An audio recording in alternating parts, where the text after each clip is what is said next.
millions of dollars. That is how much Rudy Giuliani, the one-time lawyer for Donald Trump, owes in legal fees. This is according to a source familiar with the matter. And it comes as Trump, as I speak, is headlining a $100,000 a plate fundraiser at his Bedminster Golf Club to raise money for Giuliani, one of his 18 co-defendants in Fulton County. Of all the things in the world to spend your hard-earned money on.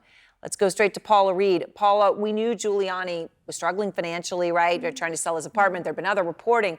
But you're reporting now about how much he owes. Millions of dollars. I mean, it's stunning. I mean, how much, and how much will tonight's fundraiser even make a dent into it? Well, they estimate tonight they'll have around a dozen people, each paying $100,000 a plate, and that well over $1 million there will make a dent in what one source says is around $5 million in unpaid legal fees. And this is the first of two fundraisers that the former president has agreed to help Giuliani with in an effort to help him pay off some of this debt. Now, in addition to Trump's efforts, we know at least one Giuliani associate is also reaching out to people who Giuliani has helped in the past, folks who reached out to him for favors when he was on top, former deputies and politicians. But I'm told those efforts have resulted in what amounts to peanuts in terms of how much money those have actually raised. But he's also looking at likely another $1 million in legal bills down in Georgia in the Fulton County case. We heard yesterday prosecutors say they expect that trial will last around 4 months. They'll call 150 witnesses. That is a lot of billable hours, Aaron. He currently has a defense team down there, but it's unclear if he's going to be able to come up with the money to keep them. I'm still just my jaw's on the floor about paying $100,000 to go to a dinner to pay for someone's legal fees. All right. You and your team, Paula, have reported on Giuliani going to Mar-a-Lago to plead with Trump face-to-face for help, to ask for money. Trump didn't want to do it. They do, though, still spend time together, Trump and Giuliani. They were at a Bikers for Trump rally on Labor Day as just one example. I mean, what is the status of their relationship and Trump's, the pressure that he may be under to fork over some cash?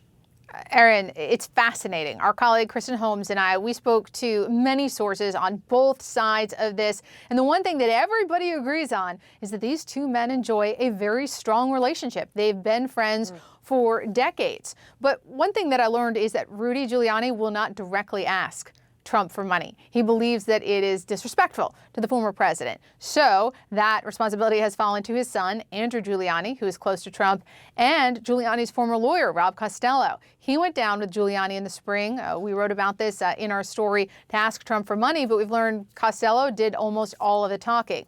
Giuliani currently owes Costello about $1.4 million. Tonight might help a little with that, but it's interesting. Around the former president, there's a split among his advisors. Some people say, look, you don't have to help him. You can even cut him loose. But other people are insisting that, yes, you do need to help him. Look what he's done for you. All of his work in recent years has been for you. He has lost a great deal of his reputation based on that work. One of his associates estimates that he has lost between $10 and $20 million in consulting fees based on the damage on his relationship, his reputation because of this relationship. But look, they are hanging out. We saw them having lunch, playing golf. Tonight they'll be at this fundraiser. So apparently they're not letting money get in the way of their decades-long friendship. It's confounding. All right. Thank you very much, Paula Reed, with all of her reporting. Let's go to Ryan Goodman now, our Outfront legal expert. So, Ryan, all right, I'm sorry. I mean, does anybody watching comprehend paying $100,000 for a dinner? For anything? Never mind Rudy Giuliani's legal bills? I mean, I cannot get my mind around this. It does raise the question, though, right? Rudy Giuliani is so crucial in all of these cases that Trump is doing this now. Is there a risk of Giuliani, I guess, for lack of a better word, flipping if Trump doesn't help him in this way? I could easily imagine so. So I would side essentially with the advisors who are telling Trump, if you want to keep him in the fold, you want to keep this person viable financially, because if he is going down financially at this burn rate, then he might very well either think, just out of a sense of betrayal, like, even though I didn't ask him directly, he has not given back to me, given how much I've given my life to the former president. Right. And the second might just be, when these financial bills start to mount like this, you just can't have the legal team that you need in place to fend off an indictment in Georgia that might take 4 months. And then the judge in Georgia this week said, it might be double that amount of time. That's just an enormous financial bill that he has to pay if he's going to put up a strong defense. Have you ever heard anything like this, people raising money like this? No, it's also unusual to go to a billionaire or multi-billionaire's home in order to pay $100,000 in when that person sitting in that room could obviously cut the check. Right. I mean, that's just amazing. It's not just that other people are willing to pay for it. It's that someone could pay for it and isn't, and they're stepping in. It's stunning. All right. So, you brought up what's going on in Fulton County, right? The Rudy Giuliani would have that as well. Trump attorneys now say they may try to move his case in the racketeering case in Fulton County to federal court, just like Mark Meadows is trying to do. Now, we've been saying now for a couple days, any minute we could get a decision on the judge on whether Meadows will be successful in that attempt. We still haven't gotten it. Do you read anything into that? And do you think Trump has a chance of succeeding at doing the same?